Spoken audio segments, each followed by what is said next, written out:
Bonjour, je m'appelle Merveille Maliro. Je fréquente l'église de la Victoire. J'aimerais vous partager un petit témoignage à ce qui concerne le rôle de l'église et du groupe Vie dans ma vie. Le groupe Vie appartient, pour les gens qui ne connaissent pas qu'est-ce qu'est le groupe Vie, c'est les cellules maison qui se passent à chaque semaine. Les frères et sœurs se rencontrent durant la semaine pour se partager des choses que Dieu est en train de faire dans leur vie et se partager la parole de Dieu qui a été enseignée le dimanche. À une certaine période de ma vie, j'ai traversé des situations très difficiles au point que je ne savais pas ce qu'était le sens de ma vie.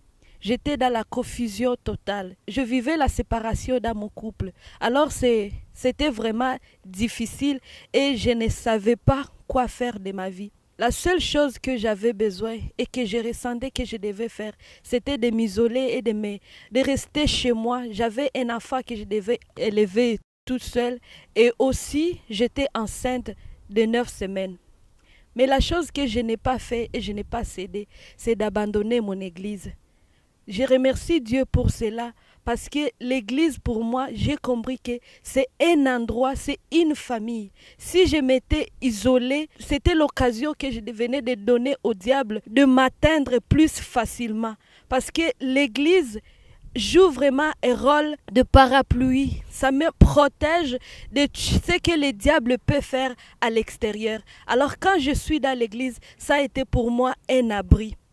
Et le groupe Vie, chaque semaine quand j'allais au groupe Vie, c'était un endroit qu'on devait socialiser, qu'on devait parler de ce que Dieu est en train de faire. C'est un endroit où on écoute les témoignages des autres, d'autres personnes qui sont en train de vivre les situations difficiles. Parfois, quand on est seul chez soi, on pense qu'on est les seules personnes qui traversent des choses difficiles. Et pourtant, quand on rencontre d'autres personnes, on comprend qu'on n'est pas seul dans ces affaires, qu'il y a d'autres personnes qui vivent les mêmes situations que nous. Alors ça nous réconforte, on continue d'avancer parce qu'il y a à côté de nous les gens qui sont en train aussi d'avancer.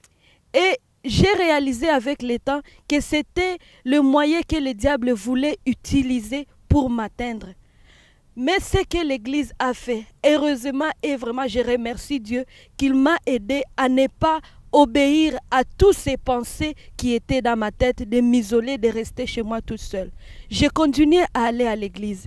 Et l'église, ce qu'il a été pour moi, et j'ai réalisé, je n'étais pas seule à vivre ce problème. L'église a joué un rôle important et je vais vous parler des 3 rôles que l'église a joué. Premièrement, a joué le rôle de la sève. Nous connaissons tous la sève. La sève, c'est la nourriture de l'arbre. L'église, c'est cet arbre qui est planté à côté des ruisseaux. Et à tout le temps, quand il reçoit de l'eau, automatiquement, cette eau-là qui devient la sève, il va nourrir toutes les feuilles qui sont sur l'arbre. Imagine qu'une feuille tombe, qu'est-ce qu'elle va devenir? Elle va mourir, elle va sécher. Et si tu te détaches de l'arbre qui est ton église, qui est ton groupe Vie, tu vas sécher, tu ne vas plus vivre parce que tu n'auras plus de sève. Quelle que soit la situation que tu peux traverser, vraiment ne te détache pas. Deuxièmement, ce qu'a été l'église, c'est un endroit de protection. Afin de rester verte, il faut toujours rester sur l'arbre. Tu es protégé. Et aussi, tu peux voir cette protection comme une maison où tu dois te protéger. Tu es avec les frères et sœurs. Les animaux qui deviennent des proies, ce sont ces animaux qui se détachent du troupeau et ils vont seuls, vagabonder seuls dans la forêt. Et ce sont des proies faciles pour le loup. Et la Bible nous dit toujours que le diable, il rôde et il rugit à chercher à qui dévorer. Si tu es isolé tout seul chez toi, tu auras des pensées négatives et c'est comme ça que surgissent même les pensées suicidaires parce que tu es toute seule et tu es seule chez toi. Mais quand tu es dans un groupe, il y a des frères et sœurs qui vont chaque fois t'encourager, ils vont partager avec toi et à plus tu vas savoir que tu n'es pas la seule. Parfois quand on est seul, on pense que les situations difficiles, c'est nous seuls qui sommes en train de les vivre. Mais non, mais il y a une autre sœur qui vit quelque chose comme toi, mais quand il va te parler, il va te partager de comment est-ce qu'il les vit. Alors l'église, le groupe Vie, c'est un endroit protecteur pour nous.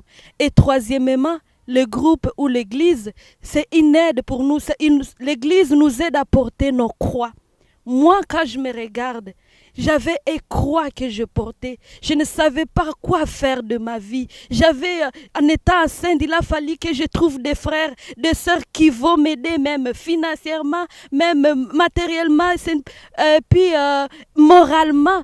Tout ça, ces croix-là, il faut qu'il y ait quelqu'un qui nous aide à les porter. Même ça s'est manifesté pour Jésus. Jésus, quand il allait à Golgotha, il a fallu que quelqu'un l'aide à porter sa croix. Et c'était Simon de Cyrène. Tu n'as pas à porter ta croix toute seule. Il y a des frères et des sœurs qui aimeraient t'aider à porter ta croix. Alors, vraiment, je t'encourage de ne pas rester seul chez toi, mais de fréquenter une église partout où tu es. Cherche un groupe vie la semaine, et de cellule maison. Vas-y et tu vas voir ce que Dieu va faire dans ta vie.